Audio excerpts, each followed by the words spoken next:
Hello there, I'm Nathalia Melo, your unfiltered fit BFF, mom of two turned CEO of a fitness empire.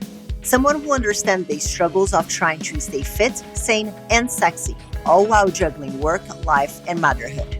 And this is the Unfiltered Fit Life podcast. Follow along wherever you're listening and join me weekly as I help busy working moms just like you simplify their fitness journey so they can lose weight, regain their confidence, and feel sexy AF. It's time to stop living in the what ifs and hiding from the cameras. It's time to regain control over your body, feel sexy naked, and wear a bikini confidently. People already see you as a super confident woman, but it's time for you to feel the same way too. Let's go. Hello there, fam. Welcome to another episode of the Unfiltered Fit Life podcast. I'm Nathalia Melo, your host. And today's conversation is going to be answering the question, does everybody have the same 24 hours in a day? I want you to think about that for a moment. But while you think about it, I want to give a huge shout out to all our listeners who have been leaving reviews on the platform of your choice. I am going to be reading right now our latest review on the Apple podcast. And this one is a 5-star review. Thank you so much by Alk6345. And here's what the reviewer said. Totally agree with you on this, which is about the 7 truths about fitness. For me, I'm consistent, but I know I need help in some areas. The fact that you have a coach stood out to me. Even the best of the best have coaches.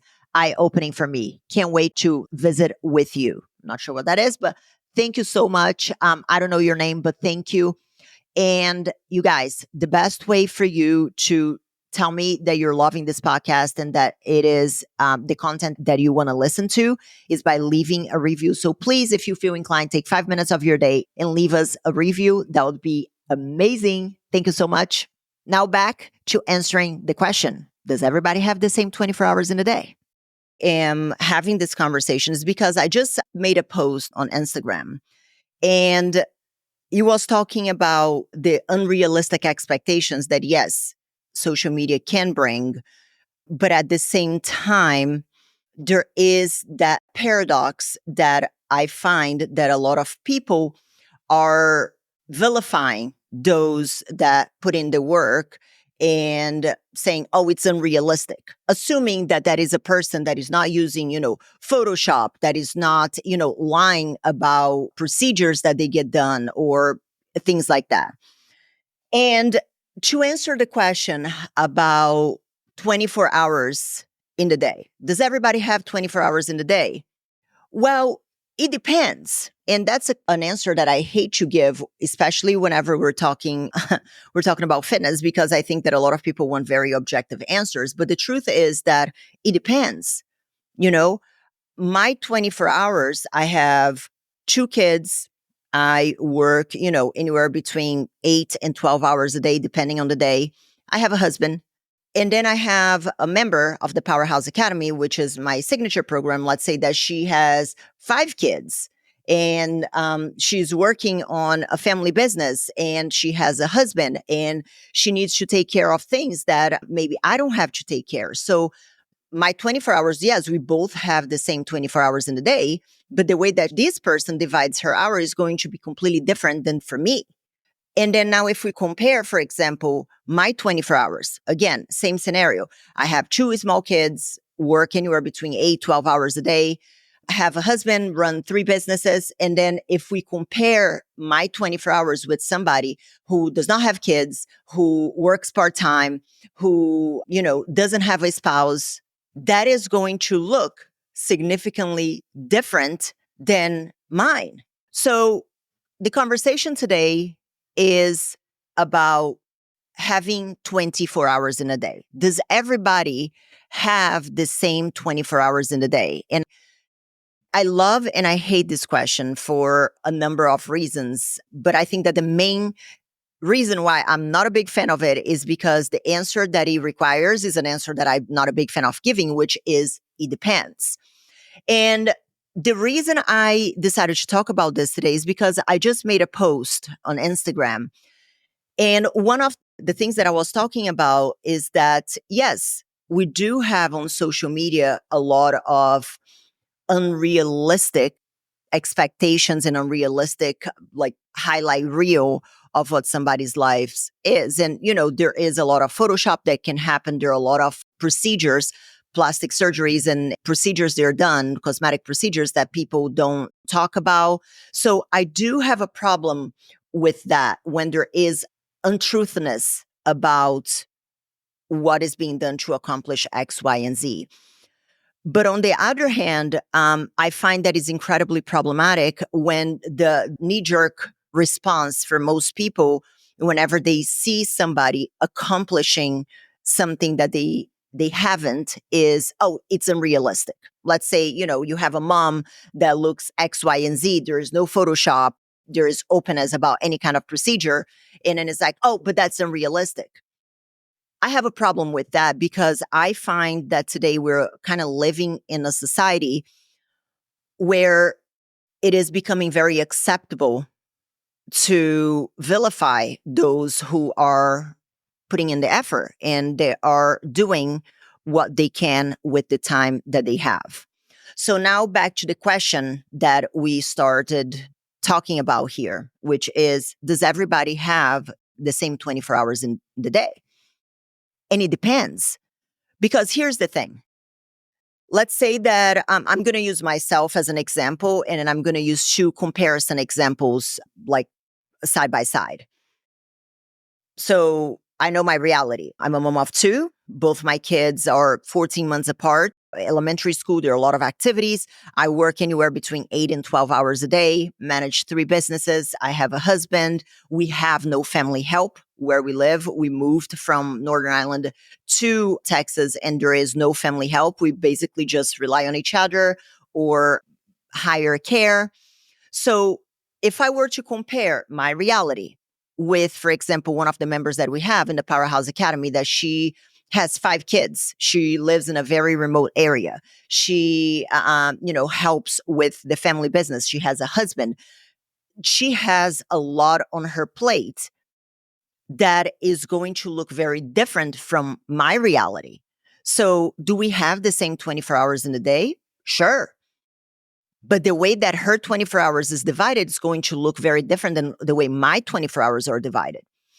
So now let's compare Nathalia with somebody who is single, has no children, has no partner. They just work and they have some, like, a little bit of a social life.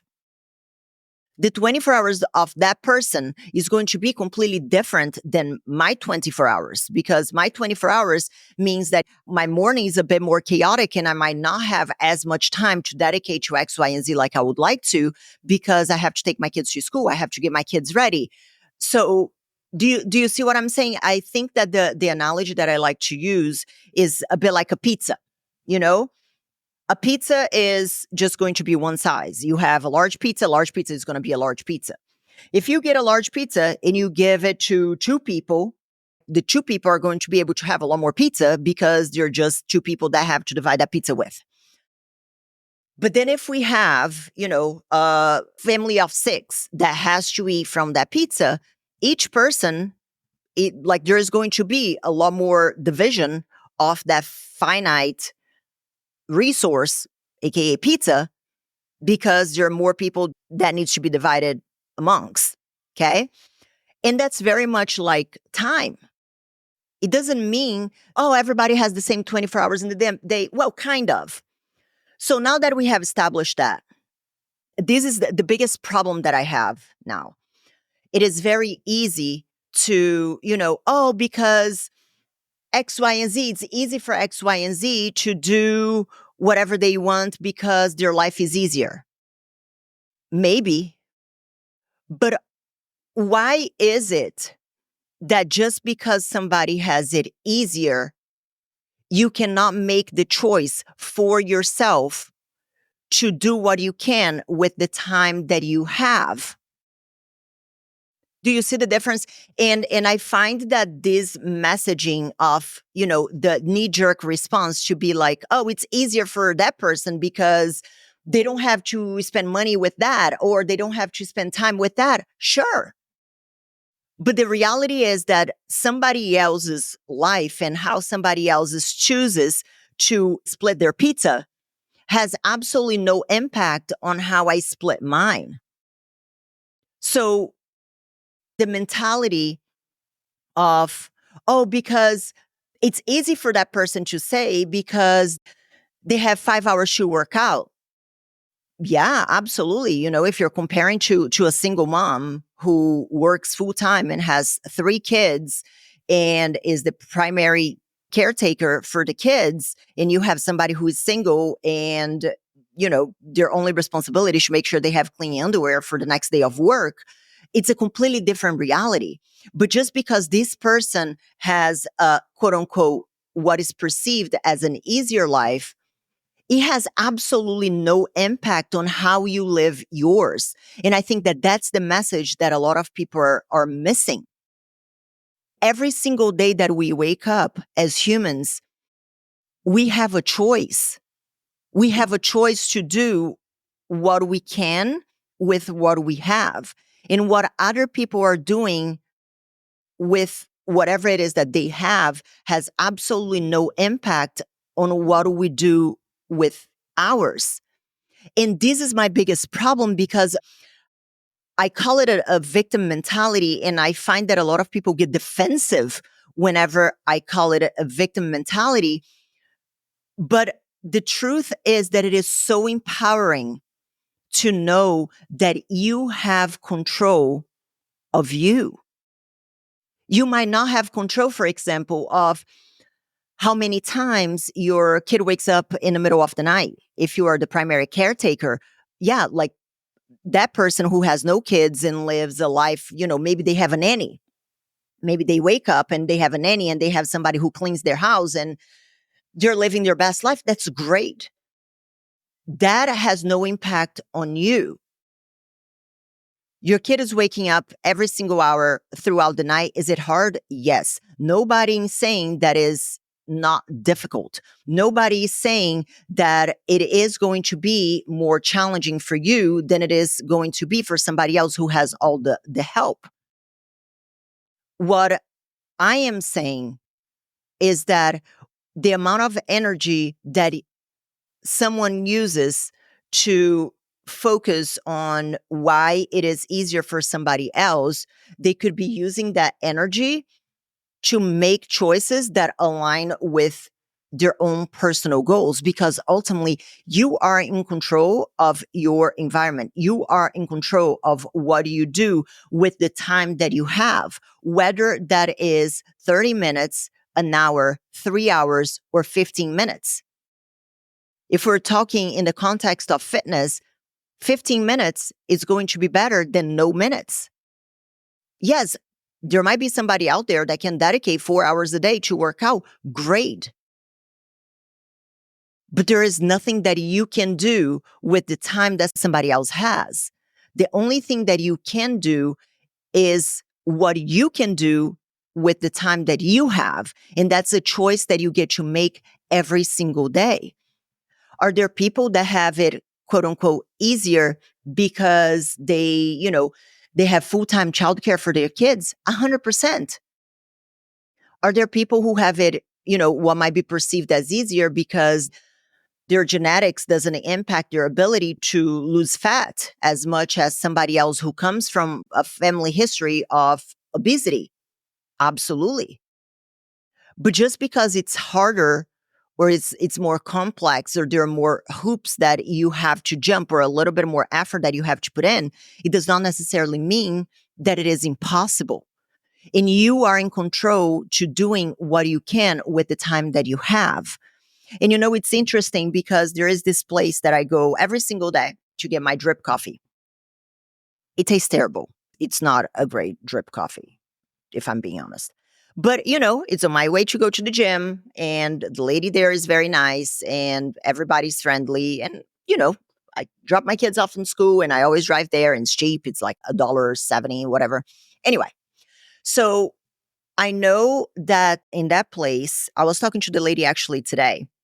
In that place, there are a lot of people that go there and use food stamp to buy things. Granted, this is a convenience mart, like a convenience market. So you're going to have some people that go there and they could have driven, I don't know, an extra half a mile and gone to Walmart and bought a pack of chips or a pack of chocolate or whatever for a quarter of the price. So let's say that somebody's paying like $1 at Walmart and then $4 at this little convenience mart. You're paying for the convenience. So I was talking with the lady today because she was mentioning something about food stamps, and I think it's called SNAP here in Texas. I'm not entirely sure what's called. And then I was curious and I was like, my first question was like, do you have a lot of people that come here with food stamps? She's like, oh my goodness, a lot of people. And I'm like, oh, interesting. And then my follow-up question was like, oh, what do people with food stamps, they buy with their SNAP kind of card? And then she told me, oh, a lot of what they buy is kind of like more chips and chocolate and just stuff that, are not going to hold their kids for a long period of time. So what does it have to do with this conversation today? So if somebody has, let's say, and listen, I'm not judging. I'm just making a point regarding the word choice. So you have somebody who gets $150 with food stamps. They can go to, Walmart or whatever and do a grocery with $150. That's a choice that they make because they have a finite resource, which is $150, much like time. And they can choose to, go a little bit of the further route, which is to go to Walmart. That is an additional half a mile down the road, and buy a whole shop worth with that $150. And again, depending if it is a small family, you can probably get by. With our family, I don't think that we would be able to get by with $150, but that's beside the point. I'm just using the $150 as an example. Or they can go to a convenience mart because of the convenience of it, even though they have a finite resource, which is just $150. So they can use that money and go there and buy, I don't know, bags of chips and chocolate. This is not right or wrong, but it's about highlighting choices. Going to the convenience mart, it's a choice. It's a convenience choice. It's not, in my personal opinion, the best choice, but it is a choice. Or you can make the choice to drive an additional or to walk an additional half a mile and do a shop that is going to be able to get you by for the whole week. The moment that we start to understand that both options are a choice that we get to make every single day, the more we start to understand that it has nothing to do with the person out there that has more time, that has more money, that has more resources. Because that right there has absolutely no impact on how I live your life, on how you live your life. So whenever I'm talking about a victim mentality, people get very defensive about, oh, because you don't know, because my life X, Y, and Z. I'm sure that everybody has their challenges. I'm sure that everybody has, the traumas that they're trying to navigate. I'm sure that everybody has their battles that they get to wake up every single day and live life in a way to live their best life and overcome the cards that they've been dealt with.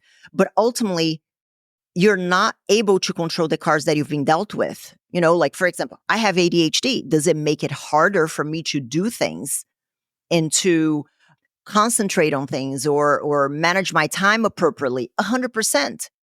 But I get to make the choice every single day that I do not want to compare my abilities to somebody else's who doesn't have ADHD, because ultimately I cannot control the other person who doesn't have it. The only person that I have control over, it's me. So I'm going to choose to live my life and make the best decisions that I can for myself based on the cards that I have been dealt with. Because I can't stop myself from having ADHD, something that I just kind of like have it. So the amount of energy that I would waste just sitting there looking at everybody around me and being like, oh, because it's so easy for that person because they don't have X, Y, and Z. Sure.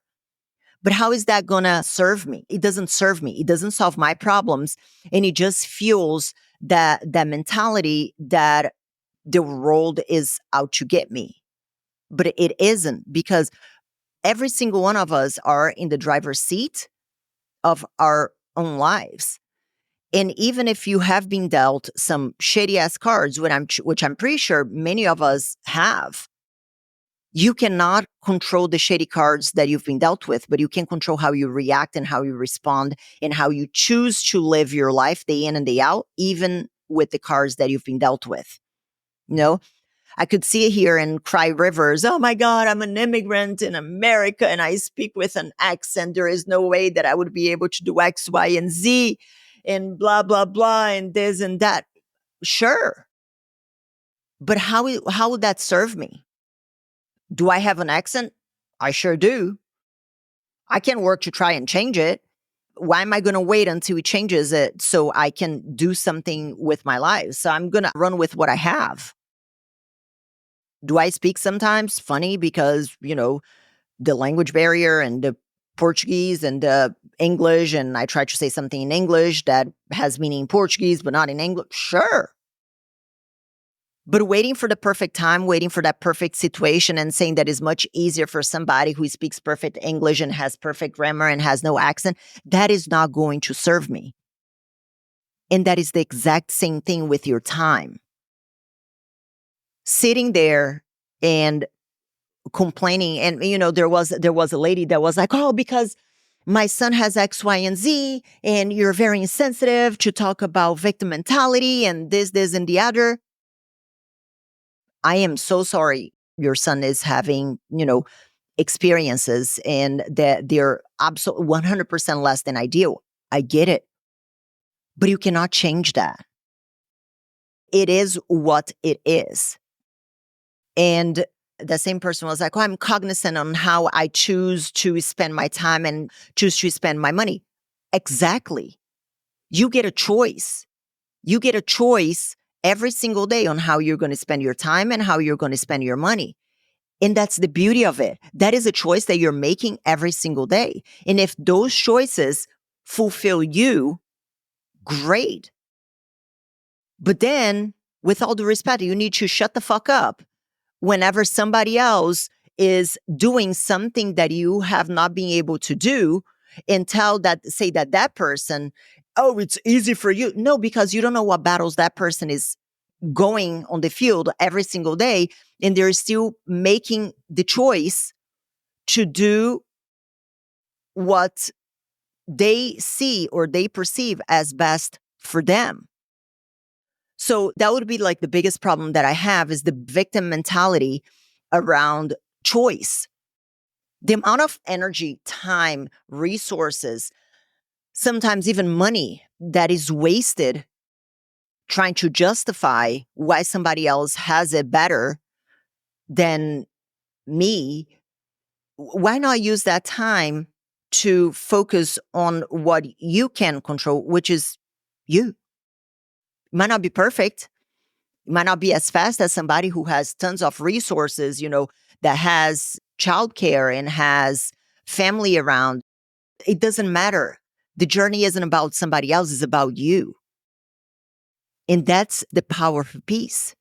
The moment that you decide to put yourself in the driver's seat of your life and your choices, that is the moment that your life is going to start to change. Because the more you start to look around and be victimized by what people can do and what you cannot do, the more you're going to be on this hamster wheel of bullshit ultimately, because it's not serving you. So I know that it can come across a lot of times as harsh. It can come across a lot of times as insensitive. But I don't want this to come across as harsh or insensitive. I want this to come across as empowering, because the moment you realize that it is a choice that you get to make every single day, you have the power to change. You have the power to put yourself in the driver's seat of your own life every single day. If that is not powerful, I honestly do not know what it is. So you can take this message and take to the side of, oh, Nathalia is an asshole because, she's so insensitive. It's not about being insensitive, because trust me, I do have my own challenges as well, as I'm sure you have and the girl next door has. But you learning about my challenges and the person next door's challenge is not going to make your life any different, because your life is still your life. In the moment that you feel in control and empowered to make choices that align with your ultimate goal, that, my friend, is the day that life begins to change. And that was today's episode. Thank you so much for listening. And just a friendly reminder that if you want to, show me your love and show me that you're really loving this podcast, the best way that you can pay me back is by either leaving a review, sharing this podcast with a friend if you find it valuable, and take a screenshot, send it to me on Instagram. I love to see whenever you guys post the podcast that you're listening to. And you can find my social media down below in the show notes. And if you want to work with us, there is also a link down below for you to apply. We have a brand new 3-month program starting right now on how to get snazzy as hell for the summer. So you can apply down below in the link. I'll see you next week. Thank you so much for listening. Adios. Bye-bye. Thank you so much for tuning in this week. But let me ask you, what was your aha moment in today's episode? I would love to know. You can leave me a comment or voice message at the link in the show description. You can also follow me on Instagram and let me know what topics you want to hear more about or who I should have on the show. As for today, this is it for today, guys. I'll see you back next week for another episode of the Unfiltered Fit Life podcast.